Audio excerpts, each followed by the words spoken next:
Greetings, everyone. Well, it's update time again. Yes, well, got a pretty sizable update to get caught up on here. Stuff's just been kind of piling up over the past, what's it been, almost 2 months since my last update. Yeah, things have been kind of piling up, and then, of course, the move happened, and there were some things that I mail ordered that came in over the course of that time. Like, there was stuff that I ordered back in February that showed up in the middle of March.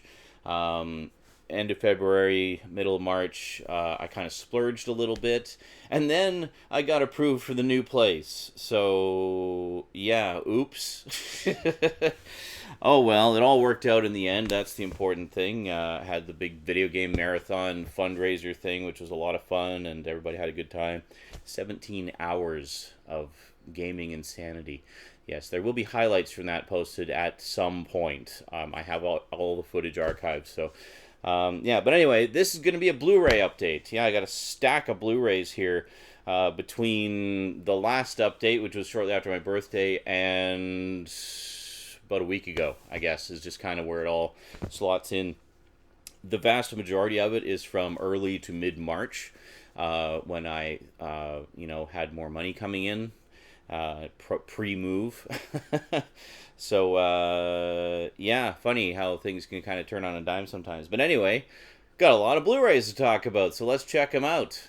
I don't know, mega post-move Blu-ray update today on the Multimedia Chronicles.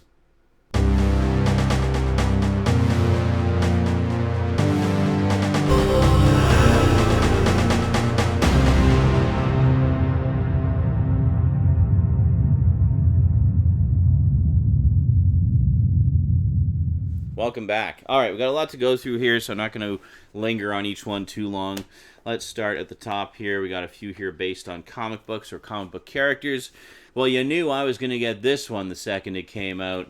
Howard the Duck. Yes, Howard the Duck has finally appeared on Blu-ray. I really need to talk about this movie more because it's one of my all-time favorite 80s movies, one of my all-time favorite comic books. Just love me some Howard, so had to get this on Blu-ray. Basically, in terms of contents, this is identical to the DVD release that came out. Still no sign of the music video, which really ticks me off. That's like the one archival extra I really wish they would put on here. I mean, it's made by the people who made the movie. They own the rights to it. It can't be a music issue, so who the fuck knows? Anyway, Howard the Duck, gotta love it. Next up, this one was on sale-ish. It was about $20. As you know, I picked up the second one a little while ago. Still haven't watched it. Thought, hey, got the first one with the lenticular cover. 3D edition, no less. Why not? Let's complete the duology. We got the amazing SpiderMan in 3D. Ooh. Yeah, so this is the super deluxe edition to get, basically. There is a mastered in 4K edition as well. I don't know if they're giving it the Ultra HD treatment or not. Possibly. I guess if they already have the 4K master on hand, it makes it an easy one to do. So I can imagine they'll probably do. I can imagine they'll probably do that at some point. Next up, continuing on the DC Animated Universe saga, or DC Universe Animated Original Movie saga, we have Batman: Bad Blood. Yeah, it's probably the one and only one that's relevant to the shirt I'm wearing today. It was actually a coincidence. I just did I did a package opening video, and I was wearing this, and of course it does have the lovely slipcover as well. Very nice. There we go. So I'm not going to bother going too much into special features and stuff because, yeah, kind of pressed for time here. Just doing this before I got to run off and pick up Rosie from school. Next up, picked this one up. It was on sale for like $10. Had the slipcover. I do like both of the lead actors in this and the story that it is based on. It sounds like, I don't know, might be kind of fun. Got Victor Frankenstein. Yeah, there you go. Good old James McAvoy and Daniel Radcliffe. Daniel Radcliffe as Igor, which is interesting. It's funny. Reading the back here, it seems to me, it almost sounds like it's written by someone who is familiar with the sort of stereotypical tropes of the Frankenstein legend, and maybe not necessarily the actual legend itself. I don't know, but whatever. Maybe that'll show up on a Fright Night Friday at some point. Might do Frankenstein, take some kind of Frankenstein double bill. Maybe do this with I, Frankenstein. Just saying. Possibility. Next up, you know I do enjoy this series. I know a lot of you don't, but I do. So, fuck you all. Got Paranormal Activity, The Ghost Dimension. Yeah, supposedly the last one in the cycle. We'll see. But this one essentially wraps up the multi-movie saga that's been going since the first one. And, yeah, pretty cool. Apparently, there's a 3D edition as well. I did not know that. Otherwise, I would have picked that up instead. But I remember as I was watching this, I was thinking, wow, that effect they're doing there would look really cool in 3D. It's like, yes, I'm sure it did. Apparently, there is a 3D version, so there we go. Next up, you know I enjoyed the one that this is a spin-off of very much. I reviewed it a couple of Halloweens ago. Picked up Annabelle from the world of The Conjuring. Now, Annabelle, of course, is the possessed doll, and which was, mentioned and shown a few times in The Conjuring, and sort of got the gist of the story there. This is the whole story, so this is actually the full story of what happened with Annabelle and why she's so feared. Have not watched it yet, but looking forward to it. I've heard it's not as good as The Conjuring, but yeah, whatever. They can't all be as amazing as The Conjuring, because quite frankly, that was a fucking fantastic horror movie. Next up, a couple of animated ones here. I don't buy a lot of Disney ones, but when I see them on sale, I will grab them. This was like $20, which is hella cheap for a Disney Blu-ray. Picked up the Signature Collection, the Signature Collection edition of Snow White and the Seven Dwarfs. I missed the Platinum edition, or Diamond Edition, whatever the hell it was, the first release of this. So they re-released it just recently, and picked that up as well. So I'm actually starting to get a pretty decent Disney animated film collection. I might actually start actively collecting them just to kind of fill in the gaps there. I'm not going to go be some crazy Disney collector who needs to have every edition, though. It's like, no, as long as I have one nice high-def edition of the movie, I'll be fine. Now, next up, you may recall I bought the original, the Canadian release of this when it first came out. Really enjoyed it a lot, but I, like many other fans, was kind of bummed that we didn't get the original Japanese language track here with English subtitles, nor did we get the 3D version here. Until now. Thank you, Twilight Time, for bringing it to us. We have Harlock, Space Pirate, 3D edition. And unlike a lot of Twilight Time releases, this is actually freaking loaded with extras, like absolutely loaded. So this has the 2D version, the 3D version. Yeah, it has the Japanese and the Japanese version in both, and it says in both 3D and 2D. Does it have both of them in 3D and 2D? Holy shit, it does. So we have both cuts. I didn't actually know there was two cuts. But, yeah, so we got the original Japanese cut in the Japanese language and the international cut, which is the English dub version, both in 2D and 3D, and a nice booklet with it, and isolated score, and a bunch of extras. This is a really deluxe Twilight Time edition, and the cool thing about it is only about $5 more than a typical Twilight Time edition. Typically, they go for about $30. This was $35. And worth every penny, just for, what a treasure it is. Really, really good stuff. Now, speaking of Twilight Time, I saw this one in the listings. I didn't even know this got a Blu-ray release. This kind of slipped under the radar, and I just saw it there while I was looking for Harlock, and I was like, oh, damn, I need to get that. I used to have this on DVD. The DVD went out of print. I sold it for a pretty penny, and it has not seen a re-release since. Kind of been waiting for a Blu-ray. Well, Twilight Time to the rescue, once again, diving into the catalog titles and bringing us the titles we wish the studios would release, but they don't. Got 1984. Yes, this is the one with Richard Burton and John Hurt. Really, really good adaptation of the book. And speaking of the book, I thought it was high time I bought the book. Yes, I've seen the movie, I've heard a radio adaptation, and of course I'm fully aware of the influence that this story has had over the years. But for whatever reason, my English class was one of the few that never read it. I know a lot of you probably got this one in your English classes at some point, but I didn't. We got Brave New World Aldous Huxley, which is a nice sort of companion piece to this. They both explore some similar ideas in different ways. But never read 1984, so I've actually just started reading it. So the cool thing about this Twilight Time edition is I didn't know there was actually 2 music scores for 1984. Who is it? It doesn't say specifically. But anyway, this edition actually has both music scores on it. So you can enjoy it either way. Kind of like Legend, how Legend had the Tangerine Dream score and the Jerry Goldsmith score. Yeah, I'm not sure who does the music in this one, if it says. The music, Eurythmics and Dominic Muldowney. Yeah, so I think one score is by the Eurythmics and the other score is by Dominic Muldowney. I don't know, I can't remember. I read about it a while ago. But anyway, so 1984, and needless to say, the book has a multitude of covers available. There's so many freaking editions of that book. I picked this one because I thought it was the coolest looking one, and it kind of goes with the cover for the Blu-ray as well, because, you know, symmetry is good. Next up, got a little sci-fi movie. Didn't grab the 3D version simply because this one was really cheap. I don't even remember what it was, but it was really cheap.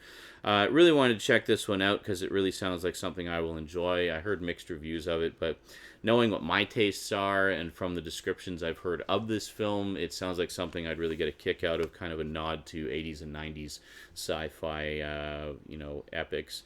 We have Jupiter Ascending from the Wachowskis, creators of the Matrix trilogy, of course, and Speed Racer, and Cloud Atlas, and Ninja Assassin. Well, they kind of produced Ninja Assassin, and lots of other cool stuff. Love the Wachowskis, so really looking forward to checking that one out. Next up, basically picked this one up because I realized as I was looking over my... I guess it was last Thanksgiving, the U.S. Thanksgiving in November. Stoudman always watches this one on Thanksgiving because there aren't a lot of Thanksgiving movies, but this is one, and it's a really good movie. And I realized at the time, like, oh shit, I don't have it in my collection anymore in any form. So I picked this up on Blu-ray. We have Planes, Trains, and Automobiles, $5 at Best Buy. Can't go wrong there. Couldn't pass that up. Now, I've heard that it's not... I've heard that it's not the greatest transfer on there. A little bit of DNR happening, apparently, but better than the DVD. And, well, for $5, you can't go wrong. And besides, as I said, I didn't have any other edition anyway, so why not? At least I got it back in the collection. Next up, I picked up the first 3. Well, the first one was gifted to me by my mom. Picked up the other 2 off the bargain racks. Kind of, basically still sight unseen on the entire series. Really hoping I like it, because I shelled out basically new release price for the finale. Got The Hunger Games, Mockingjay, Part 2. Yeah, from what I've heard of this series, it sounds like something that I'll actually dig. I know everybody's kind of shitting on it for being a Battle Royale ripoff when it first came out. And I'm kind of curious to see how true that is. I've heard that there's a lot of other aspects to it, however, that really take it far beyond the concept of Battle Royale. So, I don't know. It just sounds like a cool kind of, dystopian rebelling against the fascists kind of story. So I wanted to check that out. So now I can actually marathon all 4 of them back to back, which would be pretty cool. Next up, this was on sale. Normally goes for anywhere between $50 to $80. It was on sale for $36, so I couldn't pass that up. Thought it was time I started slowly getting caught up in the Blu-rays. I do watch this show as it airs, so I haven't missed any episodes. Really looking forward to Season 6, which starts very, very soon. Also in the middle of playing the Telltale Games game based on this. I need to finish that, actually. I'm a couple weeks behind on that due to the move. But picked up Season 2 of Game of Thrones on Blu-ray. Nothing on the back. But yeah, these are beautiful sets. Really, really nice. It's a slipcover with a hard box and then a digipack inside. So really, really classy stuff. Love these sets. So now I've got the first 2 seasons. So I need to get seasons 3, 4, and 5 to be all up to date there. And that is it for the last of the stuff from the old place. Now, since moving here, after all was said and done, had a little bit of extra cash left over after after the move, and really wanted to get something for myself before. I know a lot of you are planning to send me packages in the coming months, and I wanted to make sure that the first thing I got here was something I got for myself, and I wanted it to be something special. So I picked up 2 Blu-rays the other day. Picked up the Hateful Eight. See, there we go. Which I just watched with SpiderMan and Skin Slip and Ryan Chataway and Bluto 1992. We all watched our own Blu-rays. Basically, we all bought this. So we all watched our own Blu-rays together in a Google Hangout. And of all of us, I think only Bluto had seen it. So it was new to all of us. Ryan might have seen it. But I know that Skin Slip and Stout hadn't, and I know I hadn't. So we watched this last night, and holy crap, what a great movie. A lot of references to John Carpenter's The Thing in this, not the least of which is the score. The score is by Ennio Morricone. There's some original stuff there, but also the vast majority of it is unused tracks that were originally composed for The Thing. And if you've ever had the soundtrack of John Carpenter's The Thing, you've heard those tracks before. But this is the first time they've been used in a movie. And bless Tarantino for bringing those tracks to light in some way and actually using them, and using them quite effectively too, might I add. Just a fantastic movie. I definitely think it ranks right up there with Tarantino's best. In case you're wondering, my personal favorite Tarantino films, Kill Bill is number 1. Both volumes I include together as one. So Kill Bill is number 1 for sure. I've watched that so many times. Pulp Fiction is number 2. This one, I think, just immediately made it to number 3. Yeah, definitely. My least favorite Tarantino films, Jackie Brown's probably my least favorite. That said, being my least favorite, I still think it's a fantastic film, and I really enjoy it a lot. To me, all the Tarantino films rank very close together. I'm just a huge fan of his work. I love his stuff so much. Yeah, Jackie Brown, there was just, it didn't do it for me as much as the others. I know a lot of people rank Reservoir Dogs pretty high. I don't rank it as high, probably because I was really late to the party on that one. I didn't see it until after seeing a lot of his other films. And then what else have we got? We got like Death Proof, which is okay. I don't know. I just kind of talk about the top 3. So the top 3, Kill Bill, Pulp Fiction, Hateful Eight. Boom, there you go. And then finally, last but most certainly not least, having been a fan of this franchise since I first saw it in theaters when I was 5 years old, picked up the latest installment, Star Wars The Force Awakens. Did I like it? Yes. Hell yes. I loved it. I thought it was fantastic. Maybe I should do a video about it at some point. Would you guys like to see that? Maybe I should. We've talked about it quite a bit on Saturday Night Insanity, but I know that's a lot of material to wade through just to find the Star Wars discussion. So I'll probably do something about this at some point. So there we go. And that is it for the Blu-rays, but that is not it for the updates. I've got 2 more coming your way. Yes, hit the comic shops as well. Got a whole bunch of comic books, so look forward to that. Also hit EB Games, both here and at the big mall in town, so both EB Games. And got some pretty cool stuff there as well. Some new gems for the PS3 collection that you can probably expect to see in a Twitch session at some point, later shown here on the Tubes of You.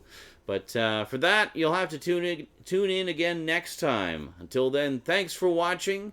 Quick thank you to my Patreon sponsors, especially Kyle Pellegrini, my current highest level sponsor. Still, to this day, you rock, dude. Keep it up. You're helping to make the magic happen. And to everybody else who's a Patreon sponsor as well. So please do consider becoming a sponsor, because it helps to make stuff like this possible. And, of course, more videos coming your way on a more regular basis.